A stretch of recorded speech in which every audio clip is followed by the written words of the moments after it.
जय हिंद दोस्तों, कैसे हैं आप सभी लोग। आशा करता हूं आप सभी ठीक होंगे, स्वस्थ होंगे और मौज कर रहे होंगे। मैं अंकित एक बार फिर से आपके अपने YouTube चैनल वासुदेवा एजुकेशन में आपका स्वागत करता हूं। और बेटा, एग्जाम की तैयारियां आपकी चालू है, जहां आपको एग्जाम जूलॉजी सेकंड सेमेस्टर का देना है। लेकिन समझ में ये नहीं आ रहा कि पढ़ना क्या है। कोडेटा पढ़े, एम्फीबिया पढ़े, पिसीज पढ़े या मैमल्स पढ़े, रेप्टिलिया पढ़े, एविज पढ़े, पढ़े तो क्या पढ़े। तो इन सब दुविधाओं से दूर लेकर मैं आपको सुविधाओं की तरफ लेकर आ रहा हूं, जहां मैंने जूलॉजी सेकंड सेमेस्टर का कंप्लीट मॉडल पेपर बनाया है। और उस कंप्लीट मॉडल पेपर में से आपके लगभग क्वेश्चन एग्जाम में कवर हो जाएंगे। और जो फोर्थ सेमेस्टर का पेपर दिया है बॉटनी का आज का, तो उसको समझ में आया होगा कि सर ने जो बताया वो लगभग क्वेश्चन मिले हैं। एक क्वेश्चन आपका मॉडल पेपर से अलावा था फोर्थ सेमेस्टर में, लेकिन वो इंपॉर्टेंट क्वेश्चंस में ऐड था मक्का वाला। बाकी सारे क्वेश्चन मॉडल पेपर के थे। अगर फिर भी किसी को कोई डाउट हो तो हम बैठे हैं उसके सॉल्यूशन देने के लिए। तो शुरू करते हैं आज का पहला क्वेश्चन, जहां हमने बनाए आपके लिए कुछ question second semester zoology model paper और यूनिट फर्स्ट की पहले क्वेश्चन की बात बेटा मैं सजातीयता पर लेख लिखिए। Right an article on affinities. Affinities का दो ही मतलब है बेटा, या तो आपको यहां पे सिमिलरिटीज लेके चलनी है, यानी कि समानता लेके चलनी है। समानता ना पढ़ो तो आपको डिसिमिलरिटीज लेके चलनी है। अब दिक्कत ये आ रही है कि हमें किसकी समानता और किसकी असमानता पढ़नी है। तो मैं फिर आपको दो पॉइंट्स बता रहा हूं बेटा, याद रखना। कौन है? हडमानिया। और बेटा हडमानिया के लिए सीधी बात सुनो, समुद्र में छुपा योद्धा, और ऐसा योद्धा जिसके पास कोई नहीं जाता। ऐसा योद्धा जिसके पास कोई नहीं जाता। सब डरते हैं, लेकिन इसके पास में ना हथियार है और ना अपने प्रोटेक्शन के लिए कुछ ऐसा है जिससे ये बच सके। इसके पास है तो इसकी दुर्गंध, जिससे इसके आसपास में कोई नहीं आता, क्योंकि सबसे गंदा प्राणी जो है वो कौन है? हडमानिया। दूसरा एम्फिओक्सिस। एम्फिओक्सिस, तो इस सजातीयता को अकेला क्वेश्चन मत मानो, इसके साथ जुड़ा है हडमानिया, इसके साथ जुड़ा है एम्फिओक्सिस। लेकिन ट्विस्ट अभी बाकी है। पहला ट्विस्ट क्या है बेटा? पहला ट्विस्ट ये है कि अगर आपसे हडमानिया की सजातीयता पूछता है तो सबके साथ कर दोगे, एम्फिओक्सिस की सजातीयता पूछेगा तो कर दो। लेकिन ये सब कब आएगा? जब हमें हडमानिया की स्ट्रक्चर, एम्फिओक्सिस की स्ट्रक्चर, हडमानिया का रक्त परिवहन तंत्र, एम्फिओक्सिस का रक्त परिवहन तंत्र, हडमानिया का पाचन तंत्र, एम्फिओक्सिस का पाचन तंत्र, उसका हडमानिया का जनन, एम्फिओक्सिस का जनन, ये सारे पॉइंट जब हमारे पास में होंगे तो सजातीयता पर हम लिख देंगे। तो यहां से आपका मेन इंपोर्टेंट क्वेश्चन हडमानिया और एम्फिओक्सिस कवर होता है बेटा। तो इसको याद रखना, लगभग पूछेगा या तो हडमानिया से क्वेश्चन निकाल के लाऊंगा या एम्फिओक्सिस से। तो आप ये मान के चलो, अगर मैं एक एक क्वेश्चन और इंक्लूड करूं अगर सजातीयता के साथ में, तो आप याद रखना हडमानिया के रक्त परिवहन से क्वेश्चन पूछ सकता है आपको। और एम्फिओक्सिस की बात करें तो एम्फिओक्सिस के अंदर आप संरचना या जनन की बात करेंगे, लेकिन आप केवल सजातीयता पर कॉन्सेंट्रेट करो। सजातीयता क्वेश्चन बढ़ेगा तो हडमानिया एम्फिओक्सिस ऑटोमेटिक वहां पर क्या होंगे बेटा? कवर होंगे। सेकंड क्वेश्चन बेटा, सेकंड क्वेश्चन पैट्रामाइजोन। पैट्रामाइजोन को दूसरा नाम कह रहा हूं मैं साइक्लोस्टोमेटा की संरचना और विशेषता क्या है। तो आपको केवल पैट्रामाइजोन की स्ट्रक्चर बतानी और विशेषता बतानी। और पैट्रामाइजोन की देखो मैं एक विशेषता आपको बताऊं,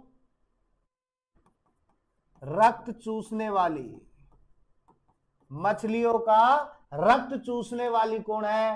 पैट्रामाइजोन है। तो आपको इसके बारे में बताना है, ठीक है। इसके अलावा अथवा में चले तो अथवा में वेरी इंपॉर्टेंट क्वेश्चन 3 स्टार के देके चल रहा हूं मैं यहां से। अगर यहां से क्वेश्चन नहीं तो बेटा यहां से क्वेश्चन पड़ेगा आपका। और पहला क्वेश्चन होगा बेटा, मछलियों में सल्क व पंख, यानी कि मछलियों में आपको स्केल्स एंड पेन्स एने फिश ये बतानी है बेटा। सीधी सी बात है, सल्क बताने हैं, पंख बताने हैं, किसमें? मछलियों। अब सल्क के लिए मैंने आपको बताया था मछलियों में सल्क 5 प्रकार के होते हैं। कोस्मोइड होता है, प्लेकोइड होता है, टीनोइड होता है, गैनोइड होता है। ये सारे क्या होते हैं? सल्क होते हैं। वीडियो पड़ी हुई है, देख सकते हो। फिन्स दो प्रकार के होते हैं, एक आपका अग्रपंख होता है, एक आपका श्रोणी पंख होता है। इनके बारे में बताया, ठीक है।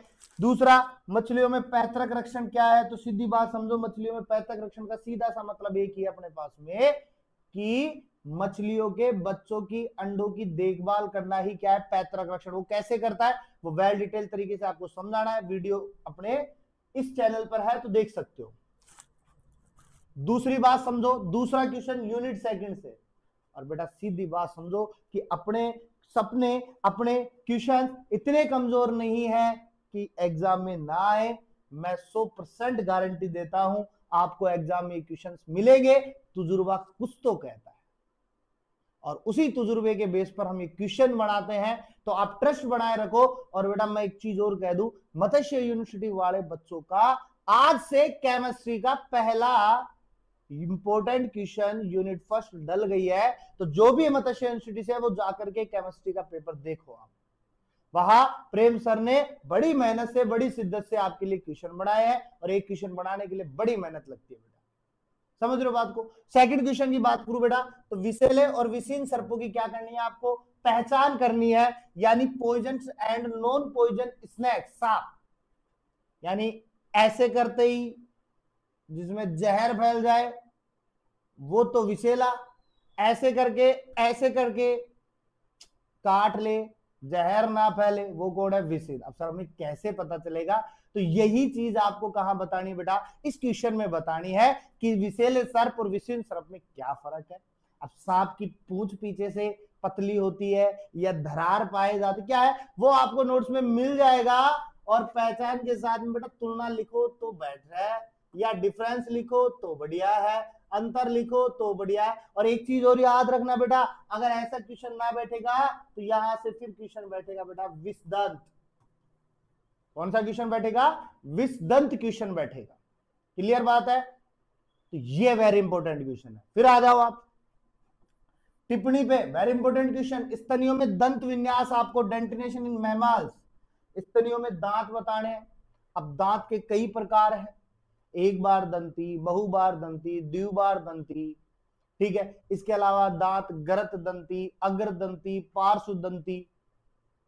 दांत कितने? तो साहब हमें तो इतना पता है, दांत जो होते हैं वयस्क में 32 होते हैं, और बच्चों में जिसे हम मिल्क टीथ कहते हैं वो 20 होते हैं। इनके फॉर्मूले आपसे पूछ लेगा, डायग्राम पूछ लेगा, इसके कार्य पूछ लेगा, कार्य क्या हो सकते हैं। तो दांत सबसे बड़ा काम क्या है बेटा? रक्षा करने का, हथियार के रूप में काम में लेते हैं। और जब दो भाई बहनों के बीच में लड़ाई होती है तो अक्सर दांत बीच में आ ही जाते हैं। जब भाई अपनी बहन के साथ में ऐसे लड़ाई कर रहा है, छेड़ रहा है या कुछ कर रहा है, तो जो उसकी बहन है ना वो कुछ नहीं करती, वो सीधे अपने दांतों का, जो नुकीले दांत है ना उनका बढ़िया यूज में लेते हैं और तुरंत उसको क्या करती है? पकड़ लेती है। और दांत के प्रकार बात करें तो हम करतनक, रदनक, अगर चौड़नक, चौड़नक सारे बात कर सकते हैं। और सूत्र की बात करें तो 1 2 3 बटा 2 1 2 3। सिंपल सी चीज है, शॉर्टकट रूप से मैं आपको बता रहा हूं, वीडियो पड़ी हुई है, देख सकते हो। चलो नेक्स्ट देखो, एम्फीबिया में पैतृक रक्षण। एम्फीबिया में पैतृक रक्षण की बात करें तो पेरेंटल केयरिंग। एम्फीबिया सेम मछलियों वाली बात कर रहा हूं कि अगर मेंढक अपने बच्चों की देखभाल कर रहा है, उसको पाल रहा है, उसको बचा रहा है या इन्वायरमेंट से बचा रहा है, तो वो क्या है? पैतृक रक्षण। कैसे करेगा? वीडियो है, देख सकते हो। मछलियों में माइग्रेशन और फ्लाइट एडेप्टेशन को समझाइए। तो सीधी बात है, माइग्रेशन का सीधी से मतलब अभिगमन, यानी कि पक्षी जो है वो एक स्थान से दूसरे स्थान पर जाते हैं, तो रीजन क्या है जाने का। इसके अलावा फ्लाइट एडेप्टेशन, अनुकूलन की बात कर सकते हैं अपने पास में, उड्डयन अनुकूलन क्या है उसके बारे में पूछ सकता है। तो ये वेरी इंपॉर्टेंट क्वेश्चन है, मेरे फेवरेट है सारे क्वेश्चन। और फाइनल ईयर में ये क्वेश्चन अक्सर चलते हैं तो अपन बताते हैं। नेक्स्ट क्वेश्चन, फिर से यूनिट 3 की बात आ रही है। और यूनिट 3 जब आती है तो फिर हम 12वीं क्लास के अंदर चले जाते हैं, जहां हमने रट्टा लगाए थे।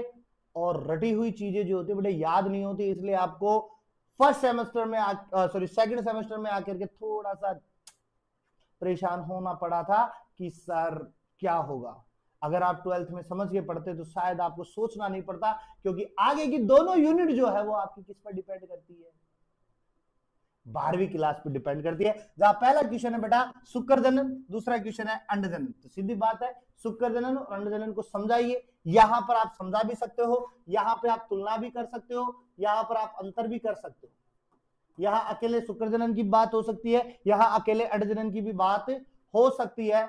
अब आप यहां पर किस प्रकार से क्वेश्चन को लेके चलते हो वो आप पर डिपेंड करता है। क्वेश्चन किस प्रकार से आप समझाओगे वो भी आप पर डिपेंड करता है। हमें इतना पता है यहां पर भी एन का निर्माण होगा, यहां पर भी एन का निर्माण होगा, यानी कि ये शुक्राणु का निर्माण करेगा और ये किसका निर्माण करेगा बेटा, अंडाणु का। एक स्पर्म बना रहा है, एक ओवम बना रहा है। स्पर्म 4 बनेंगे, याद रखना बेटा, स्पर्म 4 बनेंगे और ओवम 1 बनेगा। कैसे बनेंगे वो विथ डिटेल मैंने समझा रखा है, 12th क्लास की वीडियो भी आराम से देख सकते हो। नेक्स्ट क्या है, निषेचन क्या है बेटा, निषेचन क्या है, सीधी बात समझो, अंडा शुक्राणु दोनों मिलेंगे, मिलने की जो प्रोसेस है वही क्या है, निषेचन।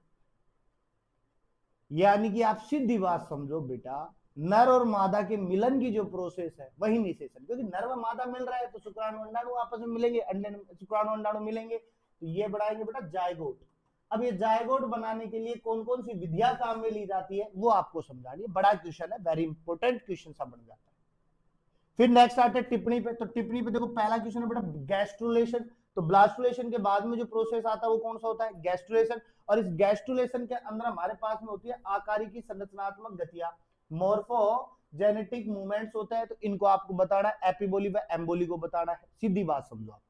दूसरी बात है फैटमैक संभावी रेखा चित्र, यानी एक्टोड्रम, एंडोड्रम और मीजोड्रम का फॉर्मेशन किस प्रकार से होगा वो चीजें आपको बतानी है यहाँ पे। इसके अलावा क्लीवेज के प्रकार एवं प्लान, सीधी बात है जायगोट जब होता है तो उसके अंदर समसूत्री विभाजन होता है। और ये जो समसूत्री विभाजन है ये किस प्रकार से होता है, विदलन कितने प्रकार के होते हैं, निर्धारित विदलन, अनिर्धारित विदलन, होलोब्लास्टिक, ये सारी चीजें आपको अंशबंजी, पूर्णबंजी, ये विदलन के प्रकारों में बताने, इसके प्लेन बताने, जो रेखा के तल मैंने आपको बताए थे वो बताने हैं कि किस प्रकार से अंडे को काटते हैं, जैसे सीधे काट रहे हैं, आधे काट रहे हैं, कैसे काट रहे हैं, वो टोटल चीजें आपको इस क्वेश्चन में आपको बतानी।